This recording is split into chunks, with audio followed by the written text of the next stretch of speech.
Bonjour les amis, ça fait maintenant 3 semaines d'écoulées depuis les fameuses perquisitions au domicile de Jean-Luc Mélenchon, au siège de la France Insoumise, au siège du parti de gauche et à une dizaine de domiciles privés, comme vous avez pu suivre tout cela. Je dois dire que 3 semaines après, l'émotion est toujours palpable au sein du mouvement, puisque nous avons été attaqués sur l'un de nos fondements, l'exemplarité en politique, et que vous avez vu que sur la base de 2 dénonciations, sans le moindre fait contre nous, eh bien, il y a eu ces perquisitions, une opération absolument inédite en politique qui a vu se déployer sur tout le territoire près d'une centaine de policiers, une quinzaine de lieux de perquisition, c'est-à-dire une opération qui vise clairement l'opposition politique que représente la France Insoumise. Alors, bien évidemment, on est maintenant passé à autre chose, le temps médiatique suit son cours et fort heureusement, l'activité politique reprend ses droits également. Mais néanmoins, nous avons besoin que vous puissiez nous aider à continuer à faire circuler tous les arguments que nous avons à opposer à ce qui s'est produit, parce que nous ne pouvons compter que sur nous-mêmes pour le faire, et donc sur vous, qui acceptez de relayer ces arguments. Sans doute aussi, dans votre quotidien, vous êtes interpellé par vos collègues, les amis, la famille, sur ce qui s'est produit, sur le fait de savoir si oui ou non Jean-Luc Mélenchon se serait trop emporté, sans véritablement que les gens soient bien au courant de ce qui s'est passé et ce qui est à l'œuvre et ce que ça signifie dans notre pays. Donc peut-être une bonne fois pour toutes, je redonne ici quelques arguments que vous devez nous aider à redéployer. D'abord dire que ces perquisitions sont le fait de 2 dénonciations. Donc, la première, c'est une dénonciation d'une eurodéputée d'extrême droite, Madame Montel, qui, à l'époque où le Front National était soupçonné de prétendus emplois fictifs d'assistants parlementaires au Parlement européen, avait dit puisque c'est comme ça, puisque le Front National est visé, regardez un peu de plus près ce qui se passe chez les autres, parce que vous allez voir que toutes les étiquettes politiques confondues, eh bien, il peut y avoir des gens qui, plutôt que de faire le travail d'assistants parlementaires, travaillent pour des partis politiques. Au total, vous avez donc une liste de 17 eurodéputés français. Honnêtement, toute étiquette. Il y a là-dedans les Républicains, le Parti Socialiste, Europe Écologie Les Verts, le Parti communiste français. Les 17 sont vraiment, tous les chiquets politiques, sont soupçonnés, sur la base de dénonciations, rien de plus. Et vous avez Madame Montel qui a ensuite réagi en disant non, mais tout ça était une plaisanterie, c'est une manière de faire un pied de nez à la justice. Je crois que c'est ce qu'elle avait dit. Sauf que la dénonciation a été faite, et donc ça a justifié notamment le fait qu'il y ait les perquisitions au sein de la France Insoumise et chez tous les proches de Jean-Luc Mélenchon, vous l'avez vu. Alors, première question que moi je me pose, est-ce que les 16 autres eurodéputés français au Parlement européen doivent s'attendre eux aussi, de manière imminente, peut-être qui sait demain matin, à des perquisitions de masse, non seulement chez eux, à leur domicile privé, mais aussi chez l'ensemble de leurs proches, de manière à ce que dans tout le pays, on voit qu'il y aura un problème avec eux. Est-ce qu'ils doivent ou pas s'inquiéter? C'est une question qui mérite d'être posée. Jean-Luc Mélenchon, lui, avait déjà répondu à toutes les questions du Parlement européen, parce que suite à ces dénonciations, forcément, et c'est normal, le Parlement européen s'est permis d'interroger, sans doute peut-être les 17, sur le rôle de leur assistant parlementaire. Donc lui et ses collaborateurs avaient d'ores et déjà répondu à toutes les questions.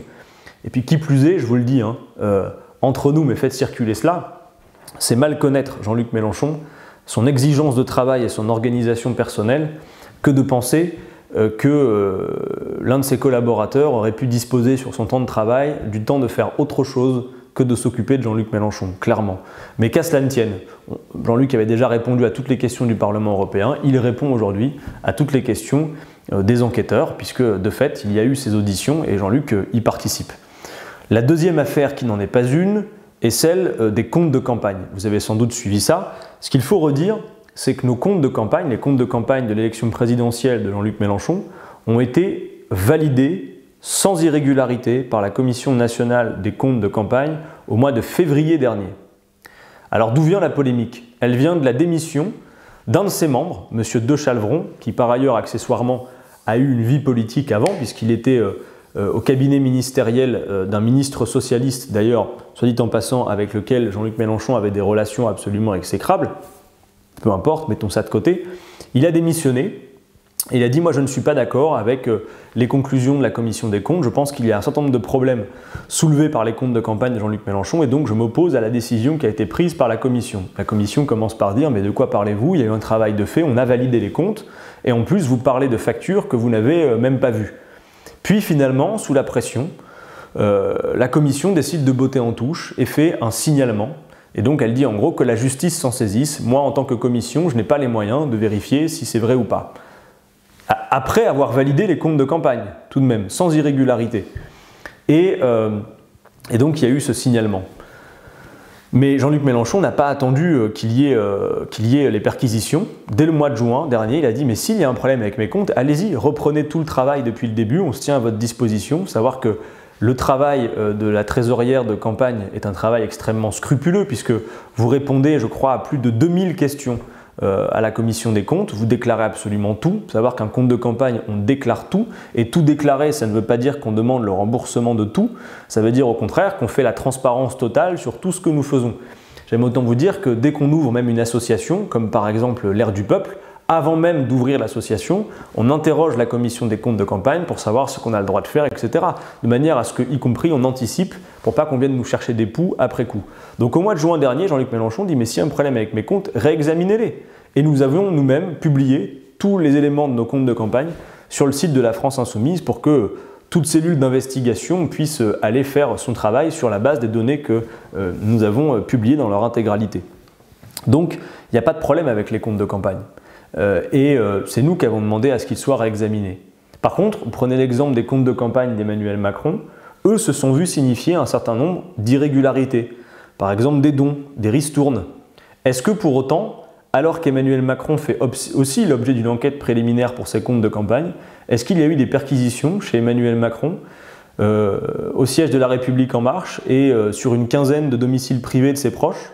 Assurément non. Il n'y a pas eu de perquisition. Pourquoi? Au siège de la France Insoumise, il y a des tracts politiques, de la documentation politique, il n'y a pas d'armes à feu.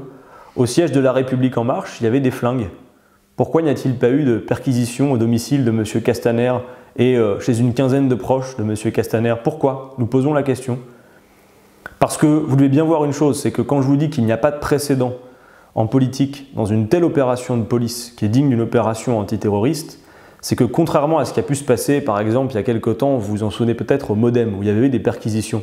Ces perquisitions faisaient l'objet d'une information judiciaire, c'est-à-dire d'un juge d'instruction indépendant. Ce qui veut dire que vous avez accès à un avocat lors de la perquisition, que vous avez accès au dossier et que vous avez un certain nombre de droits de la défense. Ce que vous n'avez pas dans le cadre d'une enquête préliminaire dont nous faisons l'objet, qui est le fait d'un procureur, et Madame Belloubet peut nous dire absolument ce qu'elle veut sur l'indépendance de la justice, évidemment, mais la justice n'est pas un tout. Et tout le monde sait bien que les procureurs sont directement liés au pouvoir quelque part, puisque M. Macron lui-même revendiquait le fait de pouvoir avoir droit de regard. C'est M. Édouard Philippe qui disait qu'il voulait avoir droit de regard sur la nomination des procureurs. Donc, de toute façon, il faut bien se dire une chose. Une telle opération d'une telle ampleur ne peut pas être menée contre la principale force d'opposition à Emmanuel Macron sans que le pouvoir, sans que le ministère, sans voire même que le président de la République soit au moins au courant. Ça n'est pas possible et tout le monde le voit bien. Par conséquent, nous posons un certain nombre de questions. De la même manière, on a mis en cause l'agence de prestations de communication Mediascope qui a travaillé pour la campagne de Jean-Luc Mélenchon en disant que peut-être il y aurait eu des surfacturations. Mais alors il faut y regarder de très près parce que la campagne de Jean-Luc Mélenchon n'a pas fait l'objet de surfacturation. C'est une campagne qui a duré plus de 12 mois, plus d'1 an, qui a obtenu le résultat que vous connaissez, 20%, qui a permis de faire des meetings absolument historiques, je pense au meeting hologramme, une émission de chiffrage de campagne de plus de 7 heures, vous avez eu les livrets thématiques, bref, vous avez vu tout ça, c'était une belle campagne. Eh bien, cette campagne a coûté 11 millions d'euros pour 12 mois.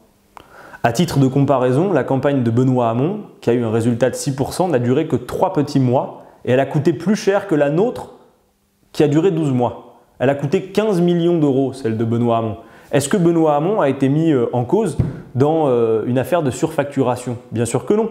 De la même manière, quand on regarde le détail des prestations facturées par Mediascope, le prix par exemple de certains clips vidéo, combien coûtent les prestations de conseil en communication, et qu'on les compare avec le prestataire de communication Jésus et Gabriel qui a travaillé pour Emmanuel Macron, on voit qu'il coûte beaucoup plus cher que Mediascope qui a travaillé pour Jean-Luc Mélenchon. Alors on laisse les médias raconter que Mediascope aurait coûté très cher à Jean-Luc Mélenchon, mais donc quoi? Jésus et Gabriel a coûté très très cher à Emmanuel Macron. Et puis encore une fois, on ne demande pas de remboursement, il n'y a pas de problème avec l'argent public puisque tout ça est contrôlé par la commission des comptes qui décide ce qui est remboursé. Donc nous posons un certain nombre de questions. Y a-t-il eu disproportion? Y avait-il besoin de faire cette démonstration avec de multiples perquisitions? Ne pouvait-on pas, par exemple, proposer une convocation ou écrire un courrier pour répondre à des questions comme Jean-Luc Mélenchon l'avait déjà fait? Quel était le besoin de cette démonstration de force qu'il y a eu contre la France insoumise? N'y a-t-il pas deux poids deux mesures quand les comptes de campagne d'Emmanuel Macron qui font l'objet d'irrégularités ne font pas l'objet de perquisitions, alors que ceux de Jean-Luc Mélenchon qui ont été validés sans irrégularité font l'objet de perquisitions? Comment se fait-il que quand on perquisitionne M. Benalla, on l'avertit la veille au soir, de telle sorte qu'il a le temps peut-être de procéder, pourquoi pas, à certains nettoyages? Y a-t-il, oui ou non, deux poids deux mesures? Nous ne demandons pas à être traités différemment que tout justiciable devrait l'être, mais force est de constater que nous avons subi un traitement différencié. Et les médias, là-dedans, la plupart des grands médias en tout cas, ont fait leur choix. Plutôt que de poser ces questions du deux poids deux mesures, de la disproportion, quel a été le sujet qui vous a occupé pendant toutes ces journées, pendant des heures? La colère de Jean-Luc Mélenchon. Et un extrait de quelques secondes, à peine une minute, où Jean-Luc Mélenchon parle fort, oui, parce qu'il est en colère de savoir que des gens sérieux, la plupart de ses collaborateurs, ont été traités comme des bandits alors que nous n'avions rien à nous reprocher. Donc, je comprends qu'on commente la colère que nous avons exprimée, mais ce n'est pas le sujet principal. Le sujet principal, c'est est-ce que les arguments juridiques et politiques que nous avançons se valent? Y a-t-il, oui ou non, dans ce pays, une instrumentalisation politique de la justice? Je pense qu'un certain nombre des questions que je viens de vous poser contribuent à y répondre. Et il faut se méfier parce qu'on voit partout dans le pays ce qui se passe. Une criminalisation accrue de l'action syndicale, de l'action écologiste, vous le savez mieux que moi. Et donc maintenant, petit à petit, une instrumentalisation politique de la justice. Vous avez toutes nos données politiques et même des données privées, les photos de vacances de Jean-Luc Mélenchon. Pour l'un de ses collaborateurs, dont je ne citerai pas le nom, qui a commencé à travailler avec Jean-Luc Mélenchon en 2013, ce sont même tous ces mails depuis 2009 qui ont été aspirés alors qu'il ne travaillait même pas avec Jean-Luc Mélenchon. À quoi ça sert? N'est-ce pas une opération politique? Voilà les questions qui, selon nous, méritent d'être posées et méritent d'autant plus quand on voit ce qui est en train de se passer, et c'est valable d'ailleurs partout dans le monde. Je ne voudrais pas faire un parallèle trop facile ou hasardeux, mais quand on voit ce qui vient de se passer au Brésil, où a été élu un président ultralibéral d'extrême droite, eh bien, il faut se rappeler que notre ami Lula, qui est en prison, a été jeté en prison par un prétexte judiciaire et qu'il était donné dans les sondages gagnant de l'élection. Et s'il n'est pas aujourd'hui président du Brésil, c'est parce qu'il a été jeté en prison. Et avez-vous vu que la personne qui l'a jeté en prison a été correctement récompensée, puisque ambitionnée pour être au ministère de la Justice du Brésil. Donc tout ça doit nous interroger. Évidemment qu'on peut commenter la colère, mais on doit se poser la question de savoir ce qui est à l'œuvre. Alors j'espère que, comme maintenant il y a une riposte juridique et politique, nos avocats ont demandé que le parquet de Paris soit dessaisi, de manière à ce qu'il y ait l'ouverture d'une information judiciaire, nous la souhaitons, et un juge d'instruction indépendant. Nous allons continuer à répondre à toutes les questions parce que nous avons besoin de laver notre honneur. Vous pouvez nous aider à le faire en diffusant ces arguments, en utilisant toutes les occasions, chaque fois qu'on vous interpelle sur la colère de Jean-Luc Mélenchon pour dire « mais attendez, il y a quand même un certain nombre de questions sérieuses qui se posent et les voici », eh bien vous pouvez nous aider à la riposte parce que nous n'avons pas la capacité de riposte à la hauteur de ce que les médias ont pu donner dans le bashing pendant plusieurs semaines. Donc maintenant on passe à autre chose, puisque la politique doit suivre son cours, il n'est pas question de nous laisser confisquer le débat politique, mais voyez bien qu'on ne va pas en rester là, et que bien sûr vous pouvez nous aider et contribuer à la bataille. Et donc je pense que le petit point que je viens de vous faire et les arguments qui sont les nôtres, eh bien, sont maintenant entre vos mains, à vous d'en faire bon usage. Alors la semaine dernière, mardi, c'était le 30 octobre, il y a eu ici un grand succès avec le meeting de Jean-Luc Mélenchon au théâtre Sébastopol. Ça nous a fait du bien à toutes et tous. En l'espace de 5 jours, je crois, des centaines de militants se sont activés sur le terrain pour faire en sorte que cet événement soit une réussite. Il y a eu au total 60 000 tracts distribués en 5 jours sur la métropole lilloise, 4 000 affiches collées, ce qui montre qu'il y avait une capacité de mobilisation qui est toujours totale et même en dehors des séquences électorales de la part de la France insoumise. Jean-Luc Mélenchon a fait un discours très apprécié dont le fil rouge était la fraude et l'évasion fiscale, puisque Vous savez qu'il en a en France pour plus de 100 milliards d'euros, ce qui fait plus de 1600 euros par an et par contribuable de manque à gagner pour financer nos services publics et tout ce dont nous avons réellement besoin et qui est bien mis à mal par la politique suivie par Emmanuel Macron. Il a d'ailleurs rappelé qu'il y avait aussi en matière de fraude et d'évasion fiscale un véritable deux poids deux mesures, puisque par exemple quand vous fraudez dans les transports en commun, eh bien, vous êtes durement réprimandé, vous pouvez même aller jusqu'à être durement condamné, alors que quand vous fraudez le fisc, eh bien non, on peut discuter, on peut négocier. Quand vous êtes intermédiaire, donc vous incitez à la fraude dans les transports, vous pouvez aussi être attrapé. Par contre, tout se discute quand vous êtes concerné par la fraude et l'évasion fiscale. Il a dès lors rappelé, Jean-Luc Mélenchon, que Emmanuel Macron a récemment créé un service, une sorte de police fiscale, qui est composé de 50 personnes, je crois, c'est-à-dire pour toute la fraude et l'évasion fiscale du pays, moitié moins d'effectifs que l'effectif qui a été mobilisé pour les perquisitions de la France insoumise quelques semaines auparavant. Bref, ce deux poids deux mesures était aussi tout à fait présent dans les démonstrations de Jean-Luc Mélenchon. Vous pouvez retrouver la vidéo du meeting. Je pense que c'est intéressant de la regarder, de la faire circuler.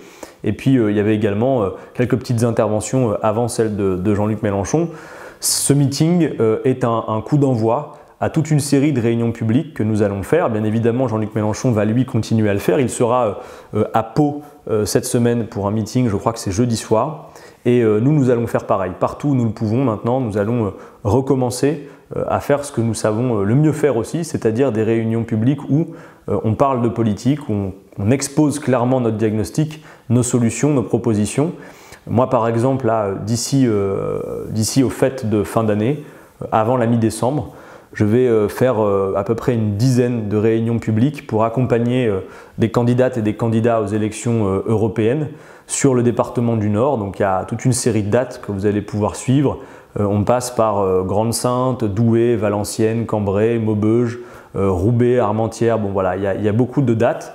L'idée, c'est vraiment de parler d'Europe, puisque ça semble être maintenant le sujet d'actualité. Vous avez vu le clip absolument crépusculaire de La République En Marche, enfin plus exactement du gouvernement, mais qui ressemble bien à un clip de campagne hein, sur l'Europe. Honnêtement, quand on voit ces images, on a l'impression que désormais La République En Marche est abonnée aux ambiances post-apocalyptiques, puisque si vous vous rappelez quand même, on avait eu le droit, le soir d'ailleurs des perquisitions, à l'intervention d'Emmanuel Macron dans le noir, au fond d'un bureau à l'Élysée. Et puis là, on a 30 secondes d'un clip absolument hors sol, avec une musique qui fait peur, on dirait presque la bande-annonce d'un mauvais blockbuster, qui devrait normalement mobiliser l'électorat sur l'Europe, avec des questions posées qui sont complètement absurdes et qui ne mettent pas du tout en perspective les vraies responsabilités, les vrais diagnostics, ni même l'ombre d'une solution sur ce qu'il conviendrait de faire de l'Union européenne. Alors par exemple, dans ce clip, vous avez 4 questions qui sont posées. La première, c'est immigration, maîtriser ou subir? Bon, bah, ça nous fait une belle jambe. On se pose la question de savoir de quoi on parle quand on parle de subir, puisque si on parle, oui, peut-être effectivement les populations qui subissent les conséquences des accords commerciaux inégaux, qui subissent les conséquences des guerres ou du changement climatique, eh bien, subissent le fait de ne pas avoir d'autre choix que de quitter leur région d'origine et donc effectivement de devoir se déplacer. Et qu'est-ce qu'Emmanuel Macron, au juste, ou La République En Marche propose pour modifier cela ? Sinon que de continuer le libre-échange, de faire semblant d'être champion de la Terre alors qu'en réalité on voit bien que les promesses en matière climatique n'y sont pas. Que fait Emmanuel Macron par exemple quand il s'agit de la guerre au Yémen que mène l'Arabie Saoudite, quand on voit par ailleurs que eh bien, la France commerce toujours sans scrupule des armes à l'Arabie Saoudite. Bon bref, donc c'est-à-dire qu'on a presque le sentiment qu'on fait peur, on agite les peurs, sans poser la moindre perspective ou la moindre solution. Évidemment que sur l'immigration, il convient d'organiser les conditions de l'accueil et de se poser la question de savoir pourquoi les gens se déplacent. Mais maîtriser ou subir, bon bah très bien, une fois qu'on a dit ça, qu'est-ce qu'on a fait? Sinon que de poser une question sans apporter une once de réponse. De la même manière, sur le climat, on a une question posée par le gouvernement, climat, agir ou ignorer? Bon, très bien, et que fait Emmanuel Macron, le champion de la Terre? Eh bien, alors que la France devait réduire de 5% ses émissions de gaz à effet de serre, le résultat de la politique d'Emmanuel Macron, c'est qu'on a fait plus 3%. et malgré tout, eh bien, il est champion de la Terre. Hein, vous voyez, c'est absolument, absolument magique. En fait, il suffirait d'être sur une scène avec marqué One Planet Summit ou que sais-je, de rassembler la finance verte pour qu'on pense qu'Emmanuel Macron se soucie véritablement d'écologie. Alors que chacun comprend maintenant que l'écologie, eh bien, ça suppose de grands changements, une grande bifurcation du modèle économique. Non, Emmanuel Macron, il continue le libre-échange, il continue le même modèle économique, mais il est champion de la Terre parce qu'il parle d'écologie. Bon. Alors pareil, agir ou ignorer, bon, très bien. Qu'est-ce qu'on fait avec une telle question? Sur l'Europe, alors là c'est drôle. Non, avant l'Europe, il y a l'emploi. L'emploi, la question posée, c'est partenaire ou concurrent? Moi, je serais tenté de répondre partenaire parce que je crois, comme beaucoup d'entre vous, au fait que face aux défis auxquels nous sommes confrontés, la compétition et la concurrence en tout et pour tout n'est pas la bonne solution. Je pense que des rapports de coopération et donc pourquoi pas, oui, de partenariat seraient bien plus adaptés à la situation d'aujourd'hui que le prétendu stimulant de la compétition. Mais force est de constater, même si dans la question partenaire ou concurrent, on est tenté de répondre partenaire, que l'Europe, en tout cas l'Union européenne telle qu'elle fonctionne aujourd'hui, elle développe surtout le modèle de la concurrence libre et non faussée et de la compétition, elle interdit l'harmonisation sociale et fiscale entre les pays et elle pousse à cette compétition exacerbée. Donc en fait, c'est de l'incantation pure que nous fait La République En Marche, avec le fait de dire, sur l'emploi ou sur tout le reste, l'Europe protège. Sur l'Europe, ils nous disent union ou division. On a l'impression, vous savez, d'un espèce de fast-checking, comme on vous proposerait de répondre entre alors Coca ou Pepsi, rouge ou noir. Voilà un peu à quoi ressemble le clip qui est censé inviter les gens à participer aux élections européennes. Ben moi, je vais vous dire, ça fait peur et ça nous convainc d'une chose, c'est qu'il est hors de question de laisser Emmanuel Macron nous mener sa petite danse du ventre et de nous faire croire à un clivage bidon qui n'existe pas entre d'un côté les progressistes. Je demande qu'on m'explique ce qu'il y a de progressiste dans la politique menée par Emmanuel Macron. Est-ce que c'est progressiste de casser le code du travail? Est-ce que c'est progressiste de redistribuer toujours plus fiscalement aux plus riches de ce pays et par ailleurs d'augmenter les taxes sur les produits de consommation courante de la plupart de nos concitoyens? Est-ce que c'est progressiste de dynamiter le système de retraite français? Est-ce que c'est progressiste de supprimer les contrats aidés ou de baisser les APL? Bref, tout ça c'est de la pure fumisterie.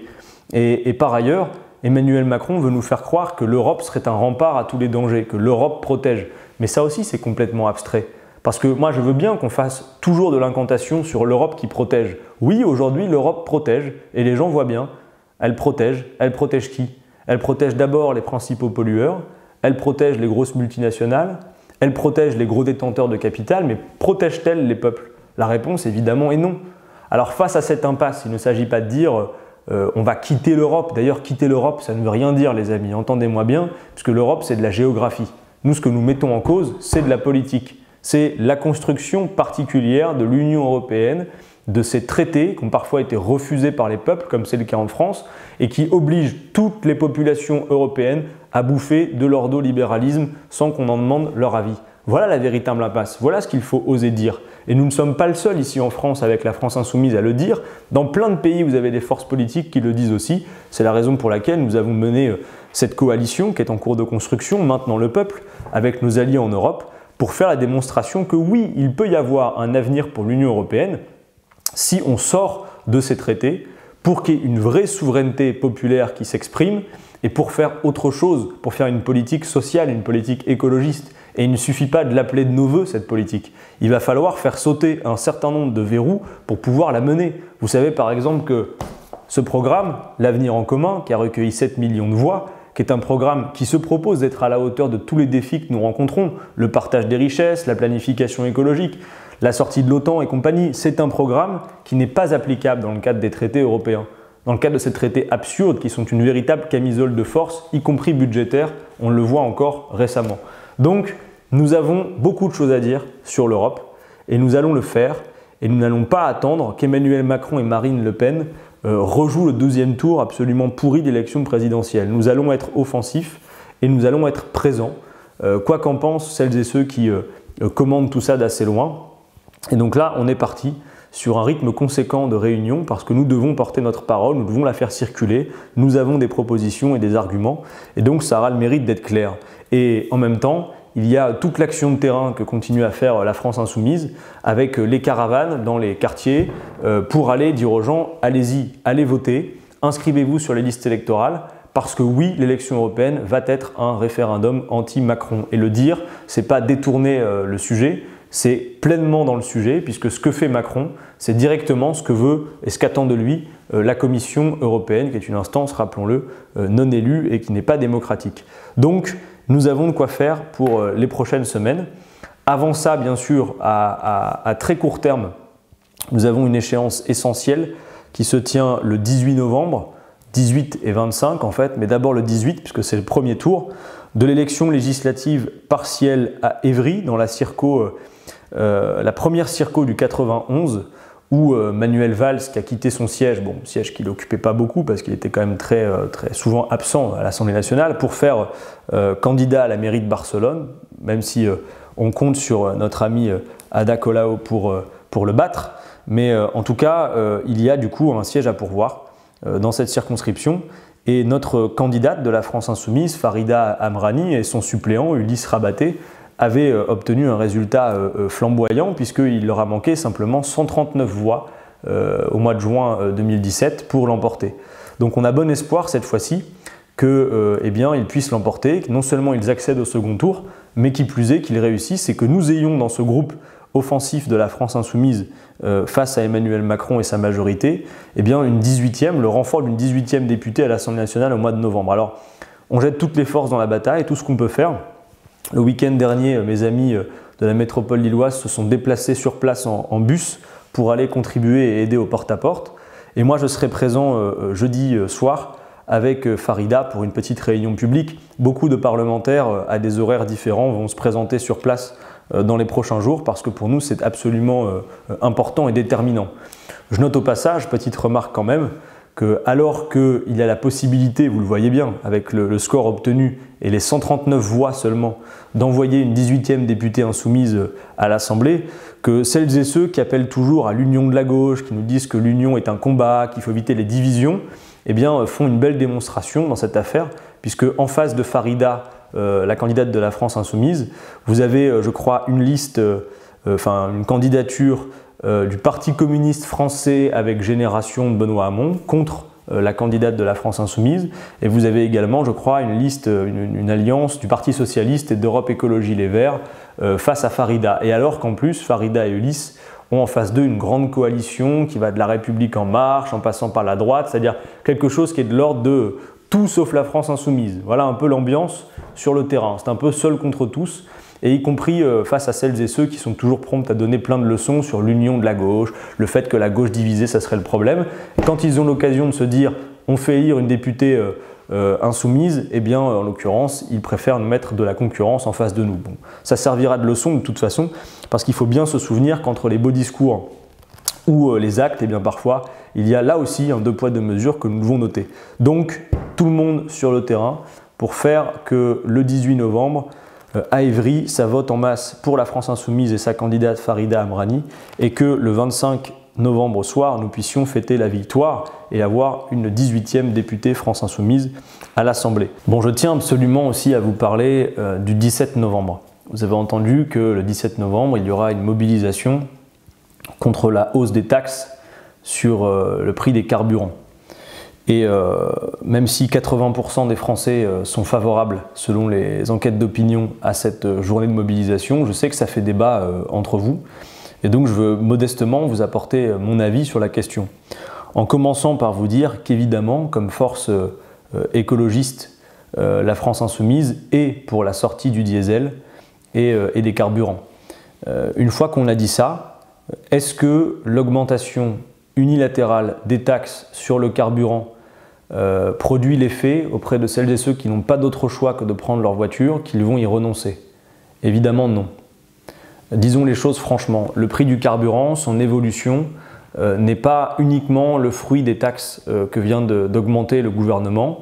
Pour l'essentiel, le prix est modifié par les cours du pétrole, et donc c'est l'essentiel de fluctuation du prix, mais le gouvernement a quand même, malgré tout, signé des décrets d'augmentation des taxes sur le prix du carburant qui vient s'ajouter à ces fluctuations de prix, tant et si bien que le prix des carburants augmente tellement qu'il y a cette fronde justifiée dans le pays pour celles et ceux qui n'ont pas d'autre choix que de prendre leur voiture individuelle. Donc moi je veux dire plusieurs choses. D'abord, oui, nous sommes pour la sortie du diesel, mais nous ne sommes pas d'accord pour dire qu'il va suffire d'augmenter les taxes sur le prix du carburant pour en sortir. D'autant plus qu'on ne voit pas que les gros industriels, que les voyages en avion avec le kérosène soient taxés de la même manière que sont taxés la plupart des gens qui n'ont pas d'autre choix que de prendre leur voiture. Ensuite, sortons d'une hypocrisie. Pensez-vous franchement que même en multipliant par 2 le prix à la pompe du carburant, celles et ceux qui n'ont pas d'autre choix, par exemple pour aller travailler, de prendre leur voiture, vont renoncer à la prendre? Bien sûr que non, ils vont payer le prix et ils feront des sacrifices en matière de pouvoir d'achat sur le reste. Peut-être qu'ils renonceront à un repas, peut-être que les enfants auront un repas de moins à la maison. Voilà la réalité dure à laquelle la plupart des gens de ce pays sont confrontés, avec des revenus modestes et un pouvoir d'achat qui est durement attaqué, parce que c'est pas comme s'il y avait que la hausse des taxes du carburant. Vous avez aussi le prix de l'énergie qui augmente. On a parlé récemment des factures de gaz. Vous avez les mutuelles qui augmentent. Bref, vous avez pour des ménages modestes, même par exemple gagnant un SMIC, des prix qui augmentent tellement que les dépenses contraintes peuvent être augmentées de 100-150 € par mois. C'est énorme dans un budget. Donc moi je refuse cette écologie de salon qui voudrait que, en taxant le carburant, alors on irait vers un modèle de transition. C'est absolument absurde. Je suis favorable à l'idée qu'on rediscute de la hausse des taxes sur le diesel, à la condition qu'à côté de cela, on offre véritablement des alternatives aux gens. Parce que Emmanuel Macron a beau jeu de dire que la hausse des taxes sur le prix du carburant sert à financer une politique écologiste. La vérité, vous le savez comme moi, c'est que le champion de la Terre qu'est Emmanuel Macron ne mène pas une politique écologiste. Et que alors que la France devait diminuer de 5% ses émissions de gaz à effet de serre, la vérité c'est qu'elle a fait plus 3. Et qu'on estime que seulement un quart des ressources supplémentaires obtenues par l'augmentation des taxes va être affectée à une politique écologiste. Et que tout le reste sert à quoi, chers amis? Sert à financer les exonérations fiscales qu'Emmanuel Macron a fait aux entreprises avec le fameux CICE. Sert à financer la diminution de l'ISF et tous les cadeaux qu'Emmanuel Macron a fait aux plus riches.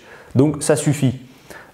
L'écologie, il faut que ça concerne tout le monde. Tout le monde doit se sentir concerné et on doit faire naître dans ce pays une écologie populaire, portée par tous, même par ceux qui ont des moyens modestes. Par conséquent, on reparlera de l'augmentation des taxes sur le prix du carburant quand les gens auront la possibilité de prendre les transports en commun gratuitement. Quand, plutôt que de faire l'absurde ouverture à la concurrence de la SNCF, qui va provoquer cet effet que comme les opérateurs vont être occupés de rentabilité, vous allez avoir des petites lignes de proximité qui parfois seraient utiles pour être une alternative à la bagnole, vont être fermées. Ça suffit l'hypocrisie qui consiste à dire que l'augmentation des taxes est une politique écolo, ça n'en est pas une. Les écologistes conséquents ne peuvent pas considérer que simplement en augmentant les taxes sur le prix du carburant qu'on va sortir du diesel. C'est absolument faux. Donc moi je veux dire que non seulement je comprends la mobilisation, je sais que certains d'entre vous sont gênés par le fait que, alors que l'initiative de cette mobilisation du 17 novembre, qui est juste et légitime sur le pouvoir d'achat, a été prise par des citoyens, des citoyennes qui ne se revendiquent d'aucun parti politique, vous avez vu que très rapidement, bien évidemment, et comme elle sait le faire, l'extrême droite s'est jetée sur l'occasion, par la voix notamment de Marine Le Pen, mais d'autres également, pour récupérer cette mobilisation, de telle sorte qu'on finit par croire que c'est une mobilisation d'extrême droite. Mais moi je le dis, il ne faut pas être gêné, ça n'est pas une mobilisation d'extrême droite, et ça n'est pas parce que l'extrême droite s'emploie à une basse manœuvre de récupération politique que nous devrions baisser les yeux et ne pas soutenir cette colère qui est légitime et qui est juste. Et d'ailleurs, si ça peut vous rassurer, observez que la plupart des initiatrices et initiateurs de ces mobilisations, celles et ceux qui en étaient à l'origine, ont été les premiers à dénoncer la récupération politique de l'extrême droite. Par conséquent, nous, avec la France Insoumise, nous n'allons pas rajouter d'emprise politique sur la mobilisation, donc nous ne lancerons pas d'appel à la manifestation. Par contre, nous soutenons les mots d'ordre, en tout cas nous soutenons la colère légitime qui s'exprime, et plusieurs d'entre nous y participeront, seront présents, d'autres choisiront de ne pas être présents mais de soutenir, peu importe, il y a aussi les questions de disponibilité à cette date. Par ailleurs, la mobilisation prend des formes qui sont encore à déterminer, puisque à certains endroits il y a des appels à blocage, à d'autres endroits il y a des appels à klaxonner à plusieurs endroits du pays. Bon voilà, donc tout ça, il y a des endroits où il y a des appels à rassemblement, manifestation, bref, nous verrons bien. En tout cas, moi je voulais dire une chose, c'est que c'est à nous de faire la démonstration qu'il n'y a pas de clivage entre les revendications sociales et l'écologie. C'est même tout le contraire. Nous avons besoin plus que jamais de faire le lien entre les deux.